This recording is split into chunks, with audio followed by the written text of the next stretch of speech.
Defamation file कैसे करते हैं, इसका क्या होता है प्रोसेस? हम हमेशा सुनते हैं कि किसी ए नाम के इंसान ने किसी बी नाम के इंसान के खिलाफ 1 करोड़ का, 10 करोड़ का या 100 करोड़ का डेफेमेशन फाइल कर दिया। लेकिन क्या आपको पता है कि अगर कोई ऐसे करोड़ों का डेफेमेशन क्लेम करता है तो उससे पहले उसे कोर्ट फीस भी देनी पड़ती है। वो अमाउंट 5 रुपए से लेके 50 लाख तक और 10 रुपए से लेके 10 करोड़ तक हो सकता है। तो ये डिसाइड कैसे किया जाता है, इन सब पर बात करेंगे इस वीडियो में। हेलो, मैं हूं स्वर्णा और आप देख रहे हैं स्विच। हम आए दिन देखते हैं कि किसी नेता ने किसी दूसरे नेता के खिलाफ कुछ बोला और उस नेता ने फिर दूसरे नेता के खिलाफ डेफेमेशन फाइल कर दिया। अभी रिसेंटली भी ऐसा ही कुछ हुआ था जब राहुल गांधी ने कंगना रनौत के खिलाफ में 40 करोड़ का डेफेमेशन फाइल किया। तो सबसे पहले हम ये जानते हैं कि डेफेमेशन होता क्या है। तो हमारे देश में किसी व्यक्ति के रेपुटेशन को ठेस पहुंचाने को भी एक बड़ा ऑफेंस माना गया है और जो व्यक्ति ऐसा करता है उसके खिलाफ स्ट्रिक्ट एक्शन लिए जाते हैं। डेफेमेशन का कॉन्सेप्ट कोई नया नहीं है, इसका इतिहास रोमन और जर्मन लॉ में मिला है। भारत में डेफेमेशन की परिभाषा कुछ इस तरह से है कि अगर कोई इंसान बोलकर, लिखकर, साइन भाषा में या ड्रॉ करके किसी दूसरे इंसान की रेपुटेशन को ठेस पहुंचाता है तो उसके खिलाफ वो इंसान डेफेमेशन का केस फाइल कर सकता है। इंडिया में पहले आईपीसी की धारा 490 से लेकर 492, धारा 499 से 502 और 503 से लेकर 510 में डेफेमेशन, इंसल्ट, क्रिमिनल इंटिमिडेशन, इन सब के बारे में बात की गई थी। लेकिन अब भारतीय न्याय संहिता में धारा 351 से 357 तक में इन सब के बारे में बताया गया है, जिसमें आईपीसी की धारा 499 और 500 और बीएनएस की धारा 356 में पर्टिकुलरली डेफेमेशन की बात कही गई है।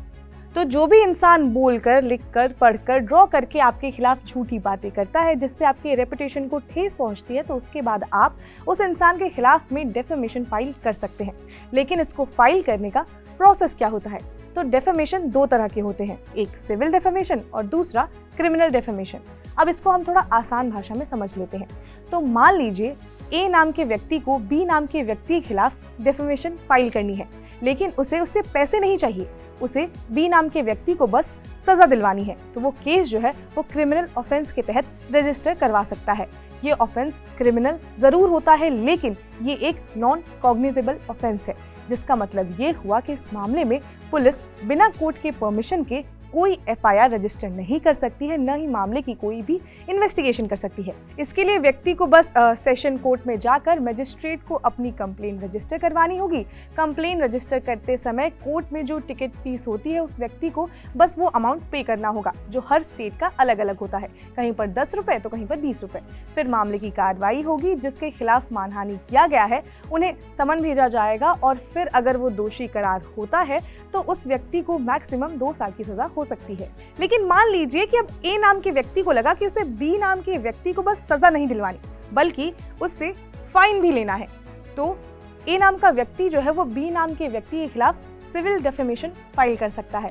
इसका प्रोसेस थोड़ा लंबा जरूर होता है, लेकिन अगर इसमें जिसके अगेंस्ट डेफेमेशन फाइल की गई है वो हार जाता है तो उस व्यक्ति को वो अमाउंट पे करना होता है। मान लीजिए ए नाम के एक व्यक्ति ने बी के खिलाफ 1 करोड़ का डेफेमेशन फाइल कर दिया, लेकिन यहाँ एक कंडीशन है, वो ये कि ए नाम के व्यक्ति को जिस अमाउंट का डेफेमेशन फाइल वो कर रहा है उसका 2 से लेकर 10% अमाउंट कोर्ट में कोर्ट फीस के तौर पर जमा करनी पड़ती है। इसको मैं आसान भाषा में समझाती हूँ। तो मान लीजिए ए व्यक्ति ने 1 करोड़ का डेफेमेशन फाइल किया है और जहाँ उसने ये केस फाइल किया है वहाँ के कोर्ट की जो फीस है वो 5% है, तो ए नाम के व्यक्ति को 5 लाख रुपए कोर्ट फीस के तौर पर जमा करना पड़ेगा। कोर्ट फीस की जो परसेंटेज होती है वो हर कोर्ट का अलग अलग होता है। ये इसलिए भी है कि कोई व्यक्ति किसी दूसरे व्यक्ति के खिलाफ झूठी कंप्लेन फाइल ना करे।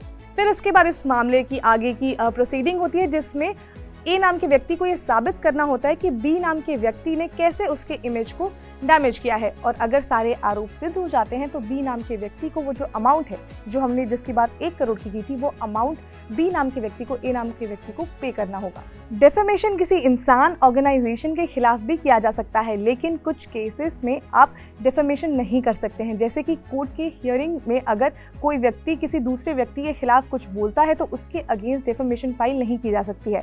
इसी तरह से लोक सेवक की शिकायत करने पर भी डेफेमेशन फाइल नहीं की जा सकती है। मान लीजिए मैंने किसी पुलिस वाले की कंप्लेन जो है वो उसके सीनियर से की है और जो कंप्लेन जो है उसके काम से रिलेटेड है, तो जो वो पुलिस वाला है वो मेरे अगेंस्ट में डेफेमेशन फाइल नहीं कर सकता है। ऐसे ही अगर कोई मीडिया ऑर्गेनाइजेशन जनता की तरफ से किसी नेता से कोई सवाल पूछता है तो जो नेता है वो मीडिया ऑर्गेनाइजेशन के खिलाफ डिफेमेशन फाइल नहीं कर सकते हैं। तो इस तरह से कई सिचुएशन है जिसमें डिफेमेशन फाइल नहीं की जा सकती है।